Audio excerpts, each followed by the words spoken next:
For CIS 135DB, we've pretty much completed the amount of SQL we're going to learn in this course. And I always emphasize that the things you're learning are just tools, and then how you apply those tools is basically up to your imagination or your creative ability.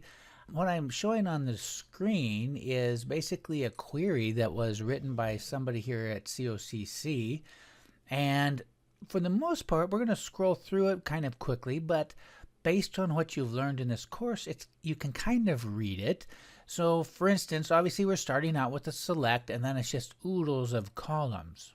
Okay, all of a sudden you run into the substring function, and notice she's doing a substring on a substring, and this in string is basically a locate.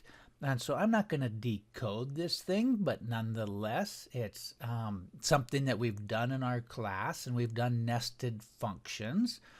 And then she has a from clause, and just this week we learned that we can put select statements in the from clause. And so, well, now here's her select statement. Inside is another substring. Here's a case statement. When this is between 0 and 9, she's going to do the subject code, and the pipes in Oracle is concatenate. She's putting a period, concatenating it to the course number. Else, if it's not between 0 and 9, she's not going to put a period. Oracle has this thing called decode, which is basically it's kind of a case statement where you're looking at something, and if it's no, we're going to use this title, otherwise we're going to use that title. Bottom line is, so here's another substring where she's grabbing this string with a comma, and then we're doing a little bit of a case statement inside the substring, and then she wants 30 characters.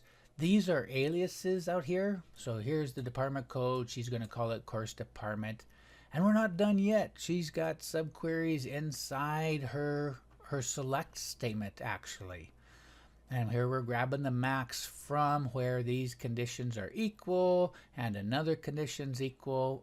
Anyway, you get the idea. This would be a real chore to try and truly figure this out. But the other point I wanted to make about it, though, is that, do you think she sat down and started to type this from the top until she got to the bottom? No. So there's just, and probably, by the way, this probably took weeks to write. But here's a having clause, a union all clause inside of it. But you write little pieces at a time, get it to run, use that piece inside of a larger piece, get that to run, use that piece inside of a larger piece, get that to run.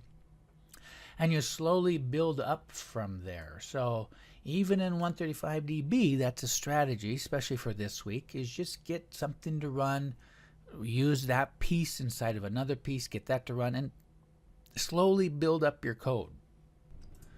So I guess my other point is, over the past 6 weeks at least, you've learned a lot of SQL.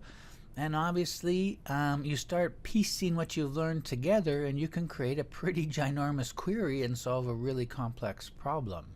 So the exercises you're doing in class aren't trivial. There is actually a purpose to them, and they're used in the real world. So you should feel proud of yourself for having made it this far and having learned a powerful language. And don't forget, everything on a computer, for the most part, ends up in a database, and so people are needed who can pull that information back out and make it available to users. So good job.